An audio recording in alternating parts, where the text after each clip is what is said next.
मी कोल्हापूरवरून आलोय आणि मला असं वाटतंय की हडपसरचे लोक खरंच खतरनाक आहेत. हाय ना तुम्ही आलो तर मला आवाजावरून असं वाटलं पाहिजे की पुण्यामध्ये आलो खरंच, बरोबर? कारण आमचे कोल्हापूरचे लोक कसे आ म्हणले की काय म्हणणार, बरोबर ना? हॅलो, खतरनाक लोक आहेत आपले. तर परत एकदा बघा मित्रांनो, नमस्कार. कारण आपल्यामध्ये जर एनर्जी असेल ना, कायम मला माझे सिनियर सांगत असतात की चेहरा प्रसन्न हवा आणि आपल्या चेहऱ्यावरती कायम हसरा चेहरा पाहिजे, बरोबर ना? कारण कसं असतं माहिती आहे का सर, ज्याच्याकडे चेहरा प्रसन्न आहे त्याचं मन स्वच्छ मित्रांनो त्याच्याकडे लक्ष्मी येते. मान्य करते का ना? 100% येते मित्रांनो. तर बघा, ओळख करून देतो ना, रोहित मुकदम राहायला प्रॉपर कोल्हापूरमध्येच आहे आणि सिस्टम मध्ये गेल्या 5.5 वर्षापासून काम करतो मित्रांनो. आणि थोडंसं क्वालिफिकेशन सांगत, माझं BCom कम्प्लीट आहे आणि आमचं तसं गाव म्हणायला गेलं तर कोल्हापूर सिटीपासून 55 किलोमीटर लांब आहे. गारगोटी म्हणून त्या ठिकाणी एक गाव आहे. त्या गावामध्ये अजून पण एसटी जात नाही. तिथून एक 20-25 किलोमीटर आमचं गाव आहे, अजून पण एसटी जात नाही मित्रांनो. थोडंसं माझा प्रवास सांगाल, कारण काही लोकांना असा डाऊट असतो की स्टेजवरती येणारे जे लोक आहेत हे डायरेक्ट कुठे होतात, हॅलो, यांना भाड्याने आणलेलं असतं, हॅलो, यांच्या गाड्या पण भाड्याने आणलेल्या असतात. असं नाही मित्रांनो. त्याच्या पाठीमागचं कारण सांगाल, बिझनेस हा खरंच चांगला आहे, फक्त जो माणूस असतो ना, माणूस, त्या माणसाने त्याने काय ना काय केलेलं असतं, त्यामुळे तो चुकीच्या पद्धतीने गेल्यामुळे लोकांपर्यंत कुठं ना कुठं लोकांच्या मनात कुठं ना कुठं शंका राहते. बॅकग्राऊंड मुद्दा सांगाल मित्रांनो, तर 55 किलोमीटर लांब गावापासून आम्ही त्या ठिकाणी आई वडिलांनी डिसिजन घेतला होता की त्या ठिकाणी आपल्याला सिटीमध्ये जायचंय, कोल्हापूरमध्ये जायचंय. ते डिसिजन घेण्यापाठीमागचं कारण हे होतं की एज्युकेशन चांगलं झालं पाहिजे, बरोबर ना? परिसरात असे लोक असतील मित्रांनो की जे पुणे सोडून लागून आले असतील, बरोबर ना? त्या ठिकाणी एक आपलं काहीतरी अस्तित्व निर्माण झालं पाहिजे, पोराबाळांचं चांगलं एज्युकेशन झालं पाहिजे. ते एज्युकेशनसाठी, एक फ्युचरसाठी मित्रांनो डिसिजन घेतला होता 25 वर्षापूर्वी आई वडिलांनी की आपल्याला कोल्हापूरमध्ये जायचंय. आणि तो डिसिजन घेतला, कोल्हापूरमध्ये आले. सुरुवातीला कोल्हापूरमध्ये काहीच नव्हतं. पहिले 14 वर्ष मित्रांनो मी भाड्याने राहिलो. माझे वडील त्या ठिकाणी काम करायचे हॉटेलमध्ये काम केले. ते 17 वर्ष त्या ठिकाणी काम केले. 14 वर्ष मी एकाच रूममध्ये राहिलो, 10x10च्या रूममध्ये. एकाच रूममध्ये सगळ्या गोष्टी व्हायची. हॅलो, छोटी रूम होती 10x10 मध्ये. त्यानंतर माझी इथं स्टेजवरती आली माझी मोठी बहीण. त्यानंतर सांगायचं इंटेन्शन एकच आहे मित्रांनो, 14 वर्ष आम्ही रेंटेड राहिलो, कोल्हापूरमध्ये भाड्याने राहिलो, कारण वडील जॉब करत होते. त्याच्यानंतर वडिलांचा सपोर्ट केला मित्रांनो. वडिलांचा सपोर्ट केल्यानंतर एक वेळ आमच्यावरती अशी आली की कुठं ना कुठं आम्हाला सिक्युरिटी गार्ड म्हणून राहायला लागलं. आमचं जे त्या ठिकाणी खोली होती, आम्ही भाड्याने राहिलो, त्याचं रेंट देता नाही आलं मित्रांनो. वडिलांचा सपोर्ट केल्यामुळं माझ्या आईचं एज्युकेशन नाही, फक्त 3री झालेलं आहे. आणि त्या एज्युकेशनमुळे तिला एज्युकेशन न झालेली व्यक्ती भेटेल ते काम करणार. मान्य करता का? हॅलो, तर बघा मित्रांनो, माझ्या आईचं एज्युकेशन काय नव्हतं. आई मला कायम सांगायची की अरे तू काहीतरी चांगलं केलं पाहिजे, काहीतरी चांगलं शिकला पाहिजे. पण त्या ठिकाणी आम्ही सिक्युरिटी गार्ड म्हणून राहिलो. म्हणजे एक मोठी त्या ठिकाणी कॉलनी आहे आमच्या कॉलनीमध्ये, शिवराज कॉलनी. एक मोठा बंगला, त्या बंगल्याच्या बॅक साईडला आम्हाला 2 रूम मध्ये राहायला. इथं त्या बंगल्याच्या पाठीमागे आम्ही 2 रूम मध्ये राहायचं. तर साक्षीदार म्हणले तर इथं पाठीमागे लीडर लोक आहेत की ज्या ठिकाणी आले होते, संजय सर झाले, काटे सर, आमिर सर, हे लोकांनी बघितलेलं की पत्र्याच्या रूम मध्ये आम्ही राहायचो. तर त्या ठिकाणी आमचा प्रवास 11 ते 12 वर्ष राहिला. त्या पत्र्याच्या घरामध्ये सिक्युरिटी गार्ड म्हणून राहायचो. त्या घराला भाडं नसायचं.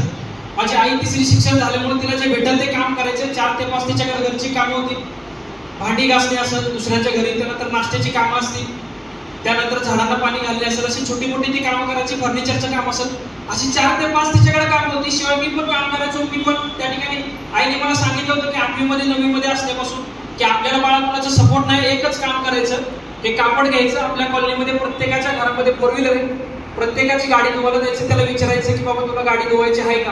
हॅलो, जे कोण असेल ते. मग मित्रांनो, आमच्या कॉलनीमध्ये टोटल 34 प्लॉट आहे. 14 घरामध्ये मी गाड्या धुवायचं काम केलं होतं. एक गाडी धुतल्यानंतर मला 100 रुपये भेटायचे. हळूहळू आपण जसं म्हणतो ना, वान नाही पण गुण आला. हळूहळू गाडी मित्रांनो धुता मी चालवायला सुद्धा शिकलो, ड्रायव्हिंग शिकलो. हळूहळू 10वी झाल्यानंतर मी ड्रायव्हिंग पण करायला लागलो त्या ठिकाणी पार्ट टाइम मध्ये. कारण कुठं ना कुठं हात धरायला लागणं गरजेचं होतं आईसाठी. कारण मी कुठं ना कुठं बघितलं होतं की माझ्या एज्युकेशनमध्ये माझ्या आईचं सगळ्यात मोठा वाटा आहे माझ्या एज्युकेशनमध्ये, माझ्या ताईच्या एज्युकेशनमध्ये. कारण आई पण काम करायची, शिवाय माझी ताई आहे ती पण महिन्याला डेंटिस्टकडे काम करायची त्या ठिकाणी रिसेप्शनिस्ट म्हणून. तिला पण 1000 रुपये पेमेंट मिळायचं. शिवाय मी पण काम करायचो, वाढपीचं काम केलं, त्या ठिकाणी मंडप घालायचं काम केलं. छोटी मोठी जी कामं घडतील ती काम करत गेलो मित्रांनो. कारण डोळ्यांनी बघत होते की आपली आई कष्ट करते, काम करते, प्रसंगी आपल्याला भाडं देताना आले तर नेक्स्ट डबे केली तिने. हा सगळा जो प्रवास आहे मित्रांनो, तर तो बघितला तो डोळ्यांनी. आणि त्यामुळे मित्रांनो असं वाटत होतं की काहीतरी तिच्यासाठी आपल्याला करता आलं पाहिजे, केलं पाहिजे. आणि हे चालू असताना माझ्या आईने सांगितलं की तू चांगलं शिक. मला तर शिकायला मिळालं. त्यामुळे एक काम करतो, प्रोफेशनल काहीतरी काम कर. त्यानंतर मी सीए कडे असिस्टंट म्हणून काम करायला चालू केलं मित्रांनो. सीए कडे असिस्टंट म्हणून त्या ठिकाणी मला महिन्याला खूप छान पगार होता. 3,500 महिन्याला पगार होता सर. 3,500 महिन्याला 4 वर्ष त्या ठिकाणी मी नोकरी केली सीए कडे असिस्टंट म्हणून. 4थ्या वर्षी 7,500 रुपये पगार झाला. सांगायचे इंटेन्शन एकच आहे, मार्केटमध्ये मी एवढे वर्ष काम केलं, इमानदारीने मेहनत केली. 9 ते 10 तास मी त्या ठिकाणी काम करायचो. 4 वर्ष काम केलं, शेवटचं पेमेंट झालं 7,500. आणि एवढं सगळं चालू असताना माझ्या लाईफमध्ये माय लाईफस्टाईल सारखा प्लॅटफॉर्म आला. आणि तुम्हाला जसं सुरुवातीला काही गोष्टी पटल्या नसेल तसं मला पण पटलं नाही, कारण मी एवढी सगळी कामं करायचो. मी ड्रायव्हिंगचं काम तर एका दिवशी 1 डे ट्रिप जर मारली, कोल्हापूर ते रत्नागिरी आणि रत्नागिरी ते कोल्हापूर, सकाळी 5:30 वाजता जायचो, रात्री 10:30, 11, 12 वाजायचे. तर एका ट्रिपमध्ये मला 450 रुपये भेटायचे. आणि इथं सहज सांगितलं जात होतं की 10,000 रुपये द्यायचे, 13 ते 14,000चे प्रोडक्ट मिळतात. लोकांना बिझनेस सांगायचा, हळूहळू टीम वाढल्यानंतर तुम्हाला हप्त्याला इन्कम 2 लाख. मला काही गोष्टी पटल्या नव्हत्या मित्रांनो, पण मी माझ्या सिनियरला एकच प्रश्न विचारला. सर म्हटलं बघा हे 2 लाख जाऊ दे, म्हटलं सोडून दे, मला काही पटलेलंच नाही. फक्त एकच सांगा म्हटलं. माझी परिस्थिती त्यांना सांगितली, माझी आई काम करते सर. कोणाकडून माझं असं स्वप्न आहे की तिचं काम बंद झालं पाहिजे. 4 ते 5 जे तिने काम केलं ना, ते काम तिचं बंद झालं पाहिजे. त्यासाठी मी माय लाईफस्टाईल बिझनेस स्टार्ट करत. बघा मित्रांनो, कुणाला कुठं विश्वास ठेवला त्या सिनियरवरती. 30,000 रुपये दिले. ज्या व्यक्तीने घडवलं, शिकवलं, टिकवलं, या स्टेजवरती आणलं मित्रांनो. मला लहान भावासारखं अगदी सांभाळलं. अशा आपले ग्रेट मेंटर हडपसारखे आणबान श्याम आणि क्रिएटर ऑफ सिलिंगाचोर, सीटीसी प्लस सिलिंगाचोर आमिर शेख सर नाही तर मला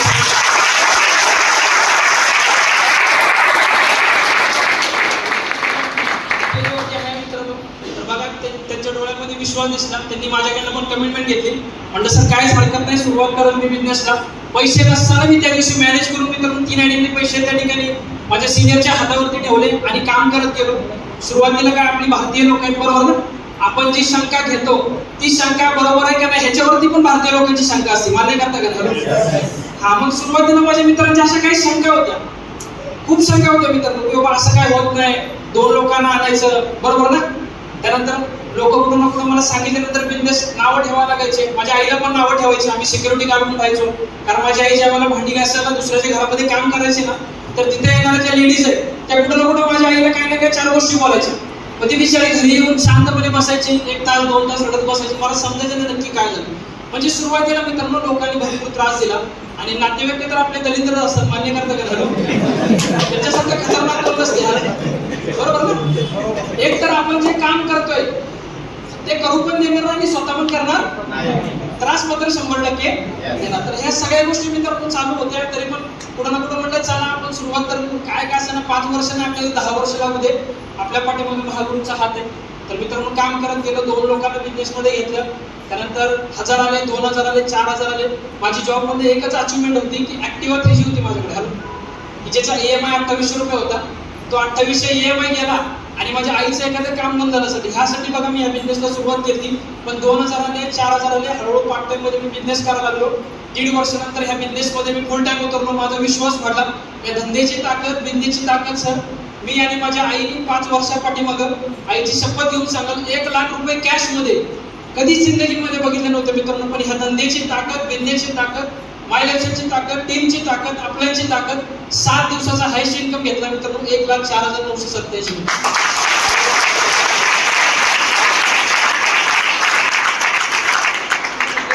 लोकांना सांगत येत गेलो. बऱ्याच लोकांना डाऊट होते, पण बघा मित्रांनो हळूहळू अचिव्हमेंट होत गेली. पैसे चांगले यायला लागले. बघा इथं काही लोक बसले असतील, प्रोफेशनल लोक. इथं लोकांना बसलेला माहित असेल की फॉर्म 26 काय असतो, इन्कम टॅक्स बरोबर ना मित्रांनो. इन्कम टॅक्सनं मला सेंट्रल गव्हर्नमेंटनं सर्टिफिकेशन दिले. माझा DX DPM 9100G माझा पॅन कार्ड नंबर आहे. तुम्हाला पासवर्ड देतो, मला बाहेर भेटा. माय लाईफस्टाईल कंपनी किती खतरनाक आहे बघा मित्रांनो. लास्ट 9 महिन्याचे इन्कम मला त्या पॅन वरती दिसतं की माय लाईफस्टाईलच्या माध्यमातून माझ्या घरी रोहित मगदूम ह्या अकाउंटच्या नावावरती जवळपास लास्ट 9 महिन्यामध्ये 10,60,000 रुपये जमा झाले मित्रांनो.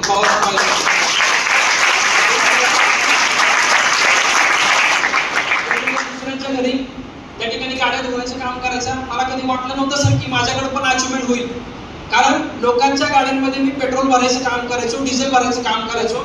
माझा माइंडसेट हाच होता की एवढं 2000, 3000, 4000चं पेट्रोल डिझेल आपण लोकांच्या गाडीमध्ये भरतोय, आपल्याला तेवढं पेमेंट नाही. पण माय लाईफस्टाईलची ताकद बघा मित्रांनो, लास्ट 2.25 वर्षापासून या धंद्याची ताकद 9.5 लाख रुपयाची हुंडाई वाहन मेंटेन करतो मित्रांनो. Power of my lifestyle.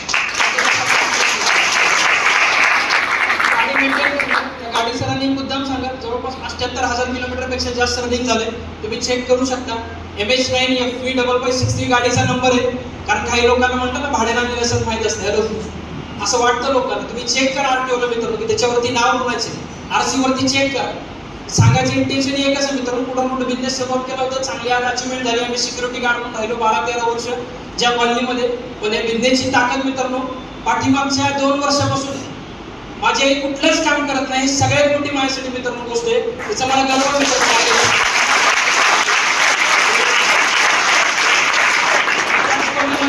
Security guard म्हणून राहायचो प्लॉट नंबर 1 मध्ये. आता जवळपास त्या घराचं व्हॅल्युएशन 3.25 करोड आहे, ज्या ठिकाणी मी रेंटेड राहतो, पण 2 BHK बंगल्यामध्ये राहतो मित्रांनो. मायलेजची ताकद आहे. काय देऊ शकतो हा बिझनेस सर? वय वर्ष 21 मध्ये स्टार्ट केला होता, वय वर्ष 25 आहे. आज बरीच सारी लोक BCom BSc MBA बरोबर ना, BA BCS BCA बरंच सारखं काय काय काय करतात मित्रांनो. अहो मला सांगा सर, आपल्या एज्युकेशन मध्ये पहिलीपासून ते आतापर्यंत तुम्ही कुणी 15 वर्ष एज्युकेशन कुठेतरी तर व्यक्ती बसले असेल ज्यांनी ग्रॅज्युएशन केले, चांगली डिग्री घेतले, कधी हे शिकवलं का सर की पैसे कसे कमवले जातात? हॅलो, शिकवलं का सर आतापर्यंत एज्युकेशन मध्ये? पैशासाठी काम कसं करावं हे शिकवलंय, पण पैशाने आपल्यासाठी काम कसं करावं शिकवलंय का सर? पण हे इंडस्ट्री पैशाने आपल्यासाठी कशासाठी काम करायचं मित्रांनो हे शिकवते, लक्षात घ्या. ते कुठं मित्रांनो प्लस पॉईंट आहे. मी सुरुवातीला ज्या वेळेला 11वी 12वीला होतो त्यावेळी मी पण शिकले सर, लसावी मसावी बरोबर ना. एक दगड तुम्ही बरोबर ना 2 किलोमीटर वेगाने जर फेकला, त्याचं वजन 10 किलो आहे बरोबर ना. तर ज्या वेळेला तो विहिरीमध्ये पडतो त्याचे लेअर किती होतात? तुम्हाला प्रश्न आलाय का नाही? हॅलो, आला ना प्रश्न? बरोबर ना.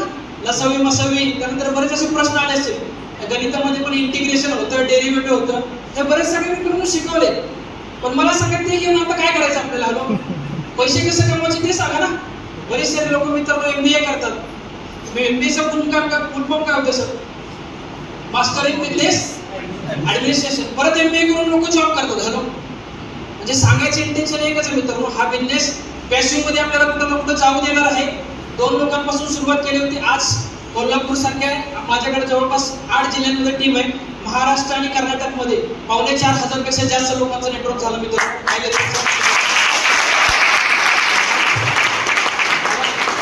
आनंद एकाच गोष्टीचा मित्रांनो, माझ्याकडे तर अचिव्हमेंट झाली, सगळ्या गोष्टी झाल्या.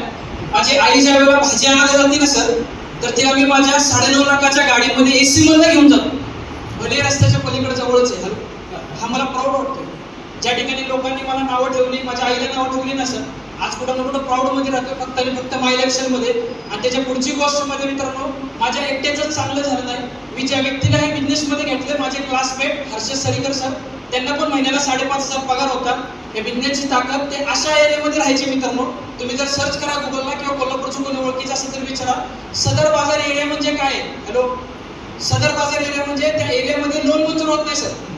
अशा एरियामध्ये राहणारा मुलगा माझ्यापेक्षा 1 वर्षांनी लहान आहे. ह्या बिझनेसमध्ये त्यांना मी घेऊन आलो, काम करत गेलो. त्यांची पण अचिव्हमेंट झाली मित्रांनो. 5,500 महिन्याला त्यांना पेमेंट होतं. 1 जानेवारी 2024ला त्यांच्या घरी पण 9.5 लाखाची गाडी आली मित्रांनो. मायलेजची ताकद.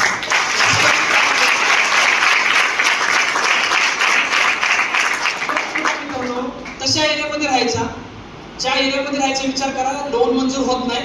आज तोच व्यक्ती पाठीमागच्या 1.5 महिन्यापासून माझ्या घराच्या बॅक साईडला 1 BHK राहतोय फक्त मायलेजमुळे. सगळ्या एरियाबद्दल मित्रांनो. माझ्या दुसऱ्या बाजूला अतुल भोसले सर, ते अशा गावामध्ये राहतात ज्या गावामध्ये 40 वस्तीचं मित्रांनो घर आहे. 40 वस्तीचं घर आहे आणि त्यांचं वय माझ्यापेक्षा 2 वर्षांनी लहान आहे. हॅलो, हॉटेलमध्ये काम करायचे 7,500 साठी.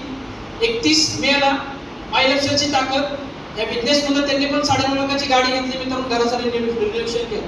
मायलेजची ताकद आहे मित्रांनो. काय पाहिजे सर?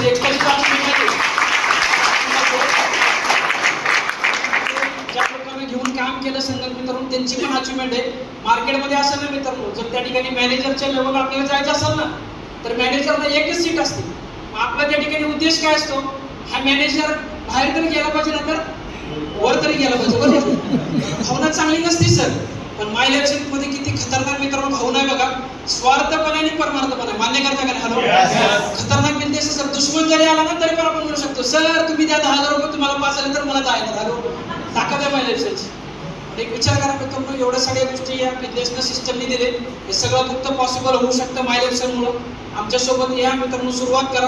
कुठं ना कुठं मी पण सुरुवात केली, त्या चांगल्या अचिव्हमेंट आहे, टीमचं पण चांगली अचिव्हमेंट आहे मित्रांनो. फक्त एवढंच आहे की तुमचा डिसिजन तुम्ही स्वतः घ्या मित्रांनो. चालतंय का? तुम्ही सगळे येणार? बघा मित्रांनो, ज्या व्यक्तीनं इथंपर्यंत घडवलं सगळ्यांचा त्या ठिकाणी मोलाचा वाट आहे. माझे ग्रेट अपलाईन त्या ठिकाणी गौरी टिळेकर मॅडम, त्यानंतर शुभम निलेशकर सर, त्यानंतर आमचे महागुरु श्रीकांतजी काटे सर, उदयजी परदेशी सर. आणि मोटिवेशन आहे, पण त्या मोटिवेशनला योग्य दिशा देण्याचं काम ज्या व्यक्तीने केलं म्हणजे आपले सगळ्यांचे महागुरु WTC प्लस एमरान, प्रवीणजी काळे सर, संतोषजी बसे सर आणि दत्ताजी लिंबोळ सर, एकदा मानाचं वंदन करतो.